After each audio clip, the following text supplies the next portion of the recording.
সম্মিলিত সামরিক হাসপাতালের চিকিৎসক যখন শিশুটির মাকে মৃত্যুর খবর জানালেন, এর পরপরই মোবাইল ফোনে খবরটি পান চাচা ইব্রাহিম হোসেন। পাশে ছিলেন চাচি আঁখি খাতুন। মোবাইল ফোনে আহাজারির শব্দে বুঝতে বাকি থাকেনি আসিয়ার যুদ্ধ শেষ হলো। স্বজনের কান্না আহাজারিতে এ খবর পৌঁছে যায় পাড়া থেকে গ্রাম, গ্রাম থেকে মাগুরা শহরে। এরপর থেকে এলাকাবাসী ও আত্মীয় স্বজন আসিয়ার বাড়িতে গিয়ে ঘটনার দৃষ্টান্তমূলক বিচার দাবি করেন। দুপুরে জেলা শ্রীপুর উপজেলার আসিয়ার বাড়িতে গিয়ে দেখা যায় দিনমজুর বাবা, চাচাসহ স্বজনরা কাঁদছেন। লুঙ্গি ও একটা ছেঁড়া শার্ট পরে বারান্দাতে বসেছিলেন শিশুটির বাবা। তাকে ঘিরে রেখে সান্ত্বনা দিচ্ছেন নারী পুরুষ। বাড়িতে আত্মীয় স্বজন, এলাকাবাসী ও গণমাধ্যম কর্মীরা ভিড় করছে।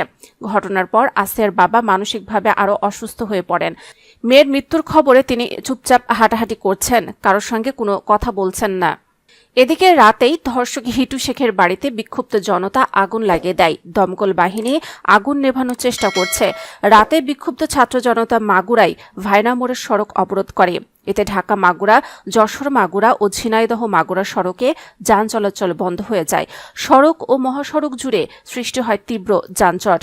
আইনশৃঙ্খলা বাহিনী পরিস্থিতি নিয়ন্ত্রণে চেষ্টা চালাচ্ছে।